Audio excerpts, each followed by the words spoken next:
Don't, please. Faster film का first scene एक prison से शुरू होता है, जहां से मेन कैरेक्टर ड्राइवर को प्रिजन से निकालकर पुलिसमैन ऑफिसर के पास ले जाते हैं। ऑफिसर इसे कहता है तुम यहाँ रहे, लेकिन तुम्हें किसी किस्म की ट्रबल नहीं हुई। फिर वो कहता है कि मैं उम्मीद करता हूँ कि यहाँ जो अंधेरा है तुम इसको पीछे छोड़कर जा रहे हो। इस पर वो कहता है कि कोई क्वेश्चन है। फिर ड्राइवर कहता है कि एग्जिट कहाँ है। इससे जाहिर होता है कि ड्राइवर 10 ईयर्स से प्रिजन में कैद होता है, लेकिन अब आजाद हो जाता है। जेल से बाहर आने के बाद ड्राइवर तेज भागकर एक जंक यार्ड में पहुंच जाता है, जहाँ टूटी हुई गाड़ियां होती हैं। वहाँ एक सही गाड़ी के ऊपर से कपड़ा हटाता है और इसे ले जाता है। इसमें कुछ डॉक्यूमेंट्स, पेपर्स और पिक्स होती हैं। फिर वहाँ एक तस्वीर देखता है जिसमें इसका भाई होता है। इसका कत्ल किया जा चुका होता है। यहाँ ये भी पता चलता है कि ड्राइवर का मकसद एक एक करके अपने भाई के कातलों से बदला लेना होता है। ये सोचकर वो अपनी कार की डायरेक्शन को बेकरफील्ड ऑफिस की तरफ कर देता है और वहाँ जाकर ऑफिस के एम्प्लॉय को मार देता है। अंदर से ऑफिस वर्कर्स चिल्लाना शुरू कर देते हैं और एक सीसीटीवी कैमरा के जरिए इसकी रिकॉर्डिंग हो जाती है। थोड़ी देर में वहाँ इन्वेस्टिगेशन टीम पहुंच जाती है और वहाँ कॉप और डिटेक्टिव इस केस को हैंडल करते हैं। फिर ड्राइवर इस आदमी की जगह पर होता है जिसने इसे गाड़ी और गन दी होती है। वहाँ न्यूज चैनल पर सेम न्यूज चल रही होती है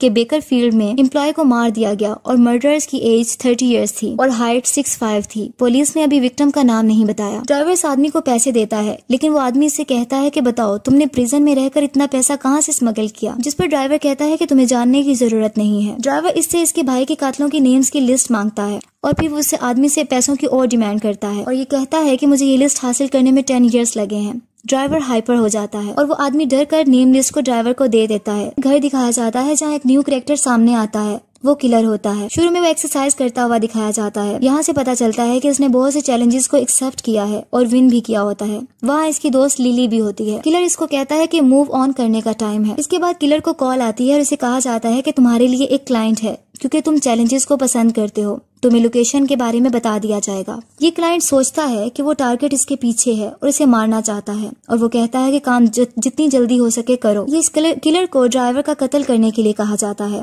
और इसके बाद ड्राइवर की पिक किलर के मोबाइल में भेज दी जाती है। किलर अपनी गन्स को लेकर अपनी गाड़ी में चला जाता है। ड्राइवर को दिखाया जाता है कि ड्राइवर लिस्ट में लिखे हुए नाम को, जो कि टिसन ओल्ड मैन होता है, उसकी तरफ जाता है और उसकी बिल्डिंग पे पास जाकर गाड़ी को रोक देता है, जबकि किलर भी लोकेशन को आइडेंटिफाई करके वहाँ पहुँच जाता है। जैसे ही किलर ड्राइवर को अंदर जाता देखता है तो वो भी इसका पीछा करता है। ड्राइवर अपने भाई की डेथ का जहन मिलाकर शदीद गुस्से में आ जाता है और अपने गन के साथ रूम में एंटर होकर इस बूढ़े आदमी टिसन के फोरहेड पर गोली मारकर इसका भी कत्ल कर देता है। किलर वहाँ पहुँचते ही ड्राइवर पर गोली चलाने लगता है कि एक छोटी सी बच्ची सामने आ जाती है। ड्राइवर इस बच्ची की वजह से परेशान हो जाता है, लेकिन इसकी जान बचाने के लिए इसे एक तरफ पुश कर देता है और इसके बाद किलर पर फायरिंग शुरू कर देता है और जल्दी से गाड़ी में निकल जाता है। किलर उसे नहीं मार सकता। इसी तरह फीमेल डिटेक्टिव और कॉप को ओल्ड वीडियो दिखाती है जिसमें शूटर ड्राइवर के भाई का मर्डर किया गया होता है। अब ये दोनों ड्राइवर के पास को डिस्कवर करते हैं और इन्हें पता चलता है कि ड्राइवर के साथ धोखा हुआ था और ये अकेला है, इसका कोई गैंग नहीं है। इसके बाद बैंक रॉबरी की वीडियो दिखाई जाती है कि कैसे ड्राइवर के भाई ने बैंक रॉबरी के बाद अपने साथियों को ड्राइवर की गाड़ी में बिठा लिया था। उसके बाद दूसरे गैंग ने इसे पकड़ लिया था और तो दूसरे गैंग ने इनसे पैसे मांगे थे और पैसों का पूछा था। ड्राइवर इनसे रिक्वेस्ट करता है कि तुम मेरे भाई को शूट नहीं करो। ड्राइवर का भाई इसको कहता रहता है कि इन्हें कुछ नहीं बताना, लेकिन ड्राइवर अपने भाई की फिक्र करते हुए बता देता है कि पैसा किचन के फ्लोरबोर्ड के नीचे है। इसके बावजूद ड्राइवर के भाई की गर्दन को काट कर कत्ल कर दिया जाता है। ड्राइवर जोर जोर से नो कहकर चिल्लाता है, लेकिन कुछ नहीं कर पाता। इसका भाई इसके सामने जान दे देता है, जबकि इनमें से ओल्ड मैन टिसन वीडियो बनाता है और उसको कहता है कि स्माइल करो कैमरा के सामने। ड्राइवर से गुस्से में कहता है कि मैं तुम सबको मार दूंगा। डिटेक्टिव कहती है कि अब इन वीडियोस में जितने लोग हैं जिन्होंने इसे मारने की कोशिश की और इसके भाई का मर्डर किया, वो इन सब के पीछे जाएगा और इनका कत्ल कर देगा। इसी दौरान डिटेक्टिव और कॉप को न्यूज आती है कि टिसन ओल्ड मैन का कत्ल हो गया है और वो जल्दी से वहाँ पहुँच जाते हैं। पता चलता है कि गन से फायर करके 2 पर्सन्स के दरमियान हुई। इसके बाद दोनों गायब हो गए। फिर दिखाया जाता है कि ड्राइवर मोटेल पहुँचता है। इस होटल के रूम में न्यूज देखता है इस मर्डर के बारे में जो ड्राइवर ने किया होता है। मॉर्निंग टाइम में दोबारा ड्राइवर अपनी गाड़ी लेकर निकल जाता है और एक घर के सामने पहुंचता है जो कि एक लेडी का घर होता है। घर में वो लेडी अपनी बेबी के साथ होती है और ये ड्राइवर लेडी की पुरानी दोस्त होती है। वो अंदर अपनी गन लेकर जाता है और वहाँ जाकर फ्रेम पिक देखता है। वो लड़की इसके करीब आती है और फ्रेम लेकर इसको स्लैप कर देती है और कहती है कि तुम यहाँ क्यों आए हो और तुमने मुझे प्रिजन में आने से क्यों रोका था। फिर वो ड्राइवर को बताती है कि मैंने अपनी नई जिंदगी शुरू कर ली है। ये सुनकर ड्राइवर वहाँ से चला जाता है। अब ड्राइवर का नेक्स्ट टारगेट निक्सन होता है और वो स्ट्रिप क्लब में होता है। जल्द ही ड्राइवर स्ट्रिप क्लब में पहुंच जाता है जहाँ बहुत से आदमी खड़े होते हैं और वहाँ निक्सन भी होता है। निक्सन हकीकत में वही आदमी होता है जिसने इसके भाई का कत्ल किया होता है और इसको काटा होता है। ड्राइवर अंदर जाता है और वो गन लेकर नहीं जा पाता क्योंकि चेकिंग करके अंदर जाने दिया जाता है। ड्राइवर अंदर जाकर वहाँ से एक स्क्रू ड्राइवर जैसा टूल लेता है और वहाँ पहुंच जाता है जहाँ निक्सन होता है और निक्सन इसे देखकर कहता है मैं एक्सपेक्ट कर रहा था कि तुम यहाँ आओगे। वो आदमी ड्राइवर को देखकर पहले डर जाता है लेकिन अपना नाइफ फिर निकाल लेता है ताकि ड्राइवर को मार सके। दोनों की फाइट शुरू हो जाती है। इसके बाद ड्राइवर अपने टूल को इसमें स्टैब कर देता है जिससे वो बहुत ज्यादा जख्मी हो जाता है। ड्राइवर को लगता है कि निक्सन मर गया है लेकिन अभी भी निक्सन जिंदा होता है। ड्राइवर के जाने के बाद इसको हॉस्पिटल ले जाते हैं। नेक्स्ट डे दिखाया जाता है कि किलर अपने मिशन पर जबकि डिटेक्टिव और कॉप अपने मिशन पर निकल जाते हैं। कॉप अपनी पार्टनर डिटेक्टिव को कॉल करता है जो इसे बताती है कि हमारे दोनों विक्टिम्स पहले ही मालूमात रखते हैं और कहती है कि मुझे तुम्हारा फॉलो अप चाहिए। कॉप कहता है कि क्या तुमने सुना है कि निक्सन को स्टैब कर दिया गया है। फिर कॉप हॉस्पिटल में सर्जरी वाली जगह पर पहुंच जाता है जहाँ वह इंजर्ड निक्सन होता है। दूसरी तरफ किलर को ये पता चलता है कि तुम्हें ड्राइवर हॉस्पिटल में मिल सकता है क्योंकि इसका थर्ड विक्टिम हिट करने से बच गया है। ड्राइवर इसको खत्म करने वहाँ जाएगा और ऐसा ही होता है। ड्राइवर हॉस्पिटल पहुंच जाता है जहाँ इसके भाई का कातिल होता है। वहाँ स्पेशल केयर यूनिट में जाकर जहाँ इस आदमी का ऑपरेट किया जा रहा होता है अंदर चला जाता है। नर्सिस और डॉक्टर्स डर जाते हैं। ड्राइवर अपनी गन निकाल लेता है और इस आदमी पर फायरिंग शुरू करके इसे जान से मार देता है और वहाँ से निकल जाता है। गन की आवाज सुनकर वहाँ के सब लोग डिस्पर्स हो जाते हैं और वहाँ कॉप अलर्ट हो जाता है और अपनी गन लेकर इसके पीछे जाता है और आखिर इस पर फायरिंग शुरू कर देता है। बहुत ज्यादा फायरिंग होती है। ड्राइवर अपना डिफेंड करता है लेकिन कॉप आगे बढ़ता है कि अचानक ड्राइवर सामने आकर गन दिखाता है। डर से कॉप की गन नीचे गिर जाती है और वो घुटनों के बल बैठ जाता है और आंखें बंद कर लेता है। लेकिन ड्राइवर इस पर गन नहीं चलाता क्योंकि वो उसका बैच देख लेता है क्योंकि इसके प्लान का ये पार्ट नहीं होता। जबकि वो कॉप आंखें खोलता है तो वहाँ ड्राइवर नहीं होता, वो जा चुका होता है। ड्राइवर जल्दी से अपनी गाड़ी में स्पीड से चला जाता है। फिर पता चलता है कि किलर इसका पीछा कर रहा है।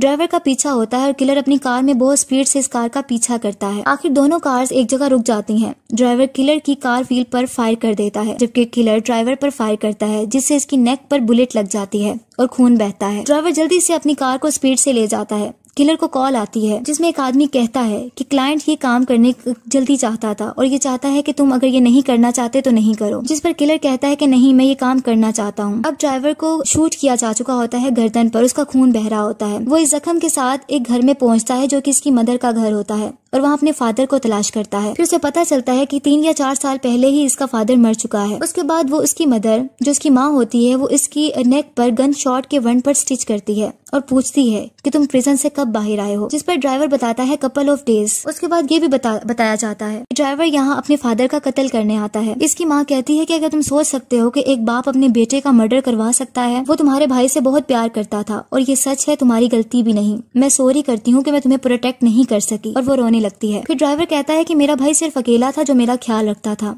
इसकी मदर कहती है कि फिर इसने तुम्हें इस काम में क्यों डाला, तुमको इसका हिस्सा क्यों बने। ड्राइवर कहता है कि जब इसका ड्राइवर गिर गया मैं अपनी मर्जी से गया, इसने इस गलत लोगों से पैसे लिए हुए थे, उसे मेरी जरूरत थी। ये कहकर वो चला जाता है। नेक्स्ट डे ड्राइवर अपनी गाड़ी रोड साइड पर रोक लेता है और रेडियो सुनता है जिसमें एक आदमी बोल रहा होता है कि नफरत तुम्हारे गर्दन के इर्द गिर्द एक चेन की तरह है जो तुम्हें वहाँ ले जाती है जहाँ तुम नहीं जाना चाहते। ये तुम्हें अंधेरों और तन्हाइयों में ले जाती है। तुम इस नफरत के गुलाम बन जाते हो और ये सिर्फ तुम्हें तुम्हारी बर्बादी की तरफ ले जाती है। तुम्हें लाजमी इससे आजाद होना है। अब पता चलता है कि आखिरी आदमी ट्रैवलिंग एवेंजलिस्ट अलेक्जेंडर होता है। ड्राइवर इसको रेडियो में सुनता है और वो जहाँ सरमन दे रहा होता है वहाँ पहुँच जाता है। जहाँ वो जाता है एवेंजलिस्ट इसे देखता है और उसे पहचान लेता है। एवेंजलिस्ट और ड्राइवर ओपन एरिया में आ जाते हैं और एक दूसरे से बात करते हैं। एवेंजलिस्ट बताता है, उसको हकीकत बताने लगता है और कहता है कि जहाँ तुम्हारे भाई का मर्डर हुआ था बस मैं डोर को गार्ड कर रहा था, लेकिन जब इन्होंने इस लड़के का गला काटा तो मैं नो कहकर चिल्लाया था। ड्राइवर कहता है जिस लड़के को इन्होंने मारा था वो मेरा भाई था। वो आदमी कहता है कि मैं इसको वापस नहीं ला सकता, लेकिन दिल में मेरे बहुत अफसोस है। फिर वो कहता है मैंने अपनी जिंदगी में क्रिएटर के लिए वक्फ कर दी है। मैं जानता हूँ कि शैतान ने तुम्हारे दिल को ट्विस्ट कर दिया है बदले से और नफरत से। फिर वो कहता है कि क्रिएटर मेहरबान है, वो तुम्हारी रूह में देख सकता है। ड्राइवर कहता है कि तुम्हारा सरमन ओवर हो गया। सरमनर जो इवेंजलिस्ट होता है वो इससे माफी मांगता है, लेकिन ड्राइवर कहता है कि मैं माफ नहीं कर सकता। ड्राइवर आसमान पर परिंदों को उड़ते हुए देखता है जबकि इवेंजलिस्ट मुसलसल दुआएं कर रहा होता है। उसके बाद ड्राइवर फायर करता है, लेकिन वो फायर हवा में होती है। वो इसको नहीं मारता और उसे कहता है कि अपनी फैमिली में वापस चले जाओ। इससे पता चलता है कि इवेंजलिस्ट की जान बच गई है और उसे माफ कर दिया जाता है। फिर ड्राइवर चर्च में अपने भाई की तस्वीर को देखता है और पिस्टल के साथ टेबल पर रख देता है। किलर थोड़ी देर में वहाँ पहुंच जाता है और ड्राइवर को गन पॉइंट पर रखता है और इस तरह को वहाँ से अभी बाहर से गुजरता है और वो दोनों की कार्स को देखता है, किलर्स की और ड्राइवर की। उसके बाद और उसे डिटेक्टिव की कॉल आती है और वो उसे बताता है कि दोनों यहाँ हैं और वो हैरान हो जाती है। डिटेक्टिव कहती है कि इसका वेट करने का बोलती है, लेकिन वो कहता है कि मैं फ्लो के साथ चलना चाहता हूँ और अपनी पिस्टल लेकर वो भी चर्च के अंदर जाने लगता है। अंदर किलर ड्राइवर को कह रहा होता है, मैं तुम्हें काफी दिनों से मारने की कोशिश कर रहा हूँ और तुम मेरे अगेंस्ट कुछ नहीं करना चाह रहे। मुझे लगता है तुम मुझे सीरियस नहीं ले रहे हो। ड्राइवर पूछता है कि तुम मुझसे क्या चाहते हो, तो वो कहता है प्रोफेशनल कर्टिसी। वो कहता है कि तुम गन उठाओ ताकि हम टेस्ट ऑफ स्किल कर सकें, लेकिन ड्राइवर मना कर देता है। ड्राइवर कहता है तुम्हें इश्यूज हैं। किलर इसे ड्राइवर की गन को उठाता है और उसे मारने लगता है और ये बात करता है, जिसने मुझे हायर किया है वो अभी तक जिंदा है। तुम बात करते हो और तुम समझते हो कि तुमने अपना काम कर दिया है। उसी दौरान कॉप वहाँ पहुंच जाता है और किलर को ड्रॉप द गन बोलता है और ये भी बोलता है कि हिलना नहीं। इसी तरह किलर पिस्टल चेयर पर रख देता है, लेकिन कॉप ड्राइवर की हेड पर शूट कर देता है। किलर कॉप को कहता है तुम वो आदमी हो जिसने मुझे हायर किया था ड्राइवर को मारने के लिए, और तुमने मुझे क्यों हायर किया था। कॉप कहता है जब तुम इसको नहीं मारा तो मैं इन्वॉल्व हो गया इससे कि वो मेरे पास आता और मुझे मार देता। किलर कहता है तुम तो इसकी लिस्ट में थे ही नहीं। इस पर वो कॉप कहता है कि मुझे पता है, जब इसने मुझे हॉस्पिटल में देखा था तो इसने मुझे नहीं मारा था। फिर वो बताता है कि इसके भाई की दोस्त ही थी जो मुझ तक इन्फॉर्मेशन पहुंचा रही थी और वो मेरी वाइफ है। ये वही आदमी होता है जिसने पहले भी ड्राइवर के हेड पर शूट किया होता है। किलर बाहर चला जाता है। जब उसको पैसे दिए जाने लगते हैं कॉप की तरफ से तो किलर नहीं लेता और कहता है कि मुझे दोबारा कॉन्टेक्ट करने की कोशिश नहीं करना और चला जाता है। इसी तरह डिटेक्टिव इस लिस्ट को देखती है जिसमें मर्डर्स के नाम होते हैं और तस्वीरें होती हैं। गौर से वहाँ वो कॉप की भी पिक होती है और वो हैरान हो जाती है और वो एक ऑफिस मेंबर को कहती है कि ये केस को फ्लिप नहीं करना।